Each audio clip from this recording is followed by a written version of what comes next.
एक बार हम एक आश्रम में, खंडहर था जंगल में गंगा के किनारे, वहां हमें रोका गया कि यहाँ मत सोना, यहाँ भूत रहते हैं। हमारा जिद्दी स्वभाव था, वहाँ भूत था। रात्रि के 9 बजे जो ही आसन लगाया और लेटे, ते ही हमारे ऊपर ऐसे जैसे बहुत वजनदार जांघें जिसकी हो, हमारे ऊपर ऐसे चढ़ गया। खूब हम चेतना, कोई सो नहीं रहे थे, ऐसे हाथ किया तो पीछे से जटाएं उस समय भी थी, पीछे से हमारी जटा पकड़ ली। ये सब जागृत में हो रहा था, पर मंत्र चल रहा था। फिर एकदम खाली उठे, हम कहा नहीं, ये हमारा भ्रम है, ऐसा नहीं हो सकता कि हम नाम जप कर। तो पवित्र प्रेत भी होते हैं, बाहर निकले, खड़े हुए हैं, हम नहीं, प्रेत नहीं। फिर जाके लेट गए, बहुत जिद्दी स्वभाव। अब जाके लेटे तो छाती पे चढ़ के ऐसे श्वास रुकने लगी, इतना वजन एकदम ऐसे ऐसे। तो उस समय जो भगवान शिव का मंत्र चल रहा था, उसकी रफ्तार बढ़ाई, तुरंत फिर अलग। अब दोबारा हिम्मत नहीं करेगी, अपना असल समेटा और जहाँ सब लोग लेटे थे वहां गए तो बोले आ गए। हम कहा वहां प्रेत है, तो बोले बताया तो पहले था आपको। तो हम कहा हमें अनुभव करना था, वहां है, वहां है।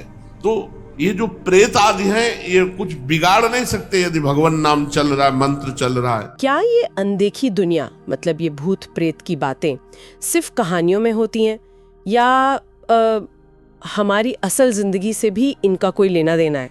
हाँ, ये सवाल तो उठता है। अक्सर हम इन्हें बस कल्पना मान लेते हैं। बिल्कुल।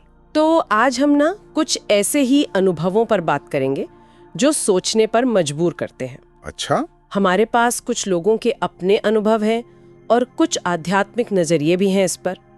और ये भी देखेंगे कि कैसे पुरानी मान्यताएं और आज की टेक्नोलॉजी भी शायद इस अनदेखी दुनिया से जुड़ सकती है। अरे वाह, टेक्नोलॉजी भी, ये तो दिलचस्प है। हाँ, है ना?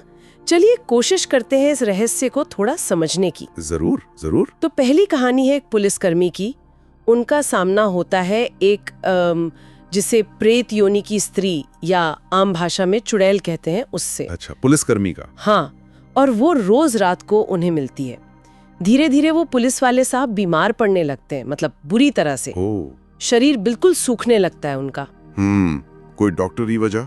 वही तो, वैद्य के पास गए, डॉक्टरों को दिखाया, कोई शारीरिक कारण मिल ही नहीं रहा था। अच्छा, तो मतलब ये बाहरी असर था? हाँ, वैद्य ने तो यही कहा कि कोई बाहरी शक्ति है। फिर देखिए होता क्या है, एक दिन ना उन्हें कहीं से गीता के श्लोक लिखी एक पुरानी सी पुड़िया मिल जाती है। उन्होंने बस ऐसे ही अनजाने में उसे अपनी जेब में रख लिया। और उस रात जब वो स्त्री फिर आई तो पास नहीं आई, दूर से ही चिल्लाई कि वो पुड़िया हटाओ। अरे सच में? हाँ, अगले दिन उन्होंने सोचा चलो पूरी गीता ही रख लेते हैं जेब में। अच्छा। और बस उस दिन के बाद वो स्त्री कभी नहीं आई, हमेशा के लिए आना बंद हो गया उसका। कमाल है, मतलब पवित्र ग्रंथों का असर होता है। हाँ, इससे यही लगता है। और ये भी कि वर्दी वाले हो या कोई भी, असर किसी पर भी हो सकता है ना? उन पर ऐसी नेगेटिव एनर्जी का असर जल्दी हो जाता है। अच्छा। और हाँ, हमारी जन्म कुंडली, हमारा प्रारब्ध यानी पिछले कर्म, वो भी इसमें एक भूमिका निभाते हैं। लेकिन क्या सारी आत्माएं या ऐसी शक्तियां बुरी होती हैं? नहीं, ऐसा बिल्कुल नहीं है। संत प्रेमानंद जी महाराज का एक अनुभव है। वो एक ऐसे खंडर आश्रम में रुके थे जिसके बारे में लोग कहते थे कि वहाँ भूत है। अच्छा, हिम्मत की बात है। हाँ, तो रात को जब वो लेटे हुए थे, उन्हें बिल्कुल साफ महसूस हुआ जागते हुए कि जैसे कोई बहुत भारी चीज उनके ऊपर चढ़ गई है। जागृत अवस्था में? हाँ, जागृत अवस्था में।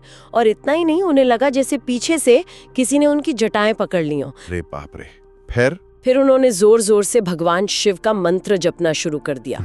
और जैसे ही जाप तेज किया, वो दबाव हट गया एकदम से। अच्छा, यानी मंत्र जाप ने कवच का काम किया? बिल्कुल, एक सुरक्षा कवच की तरह। तुरंत राहत मिली।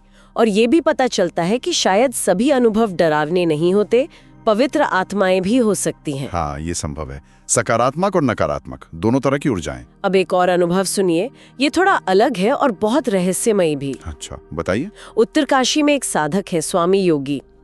एक रात वो देर से गंगा किनारे टहल रहे थे जी। तभी उनकी मुलाकात एक बहुत ही बूढ़े महात्मा से होती है, बहुत वृद्ध।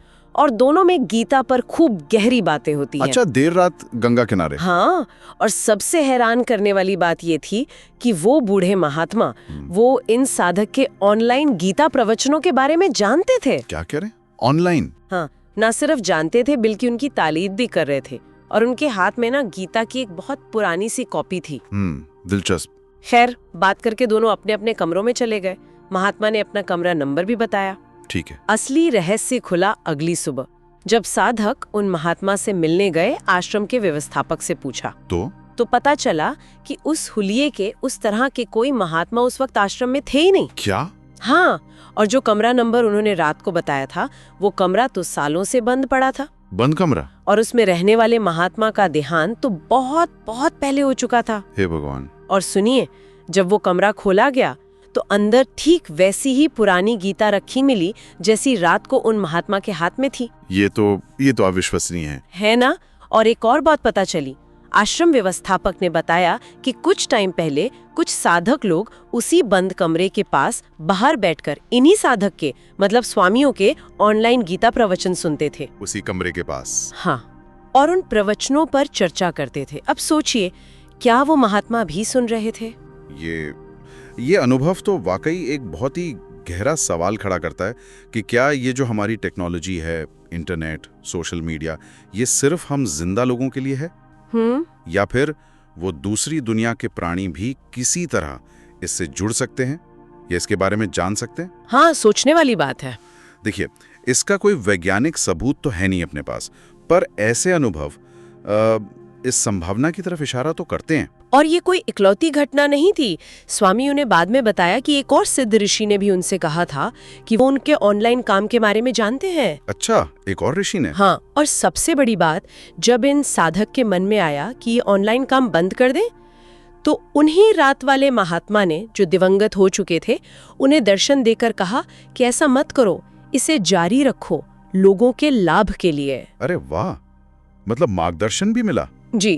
देखिए, यहाँ ये समझना जरूरी है कि जो ब्रह्मांड के नियम है ना, वो सब पर लागू होते हैं, संत हो या साधारण इंसान। हाँ। हमारी अपनी ऊर्जा, हमारी वाइब्स, पॉजिटिव या नेगेटिव, वही तय करती है कि हम कैसे अनुभव अपनी तरफ खींचते हैं। सही बात है। जिनकी ऊर्जा अच्छी है, सात्विक है, आध्यात्मिक है, उनके अनुभव भी वैसे ही होते हैं ज्यादातर। तो इसका मतलब ये हुआ कि जैसे आजकल लोग मोबाइल पर, गैजेट्स पर मंत्र सुनते हैं, स्तोत्र सुनते हैं, उसका भी कुछ फायदा हो सकता है? हाँ, ये एक अच्छा सवाल है।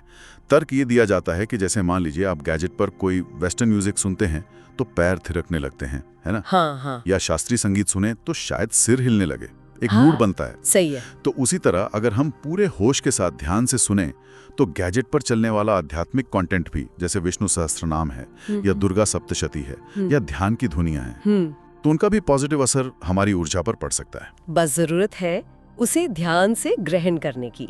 ये टेक्नोलॉजी का अच्छा इस्तेमाल हो सकता है। तो कुल मिलाकर देखें तो पुराना ज्ञान, लोगों के अपने रहस्यमयी अनुभव और आज की टेक्नोलॉजी, ये सब कहीं ना कहीं जुड़े हुए से लगते हैं। बिल्कुल।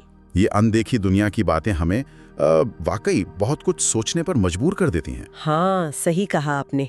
और ये सारी चर्चा हमें एक गहरे सवाल पर लाकर छोड़ती है कि हमारी अपनी अंदरूनी ऊर्जा कैसी है, हमारी साधना का स्तर क्या है, और हम इन नए जमाने के साधनों का, टेक्नोलॉजी का इस्तेमाल कैसे करते हैं। ये सब मिलकर हमारे अनदेखे अनुभवों को कैसे बनाते हैं, कैसे प्रभावित करते हैं। बिल्कुल, ये सोचने वाली बात है। हाँ, इस पर विचार किया जा सकता है।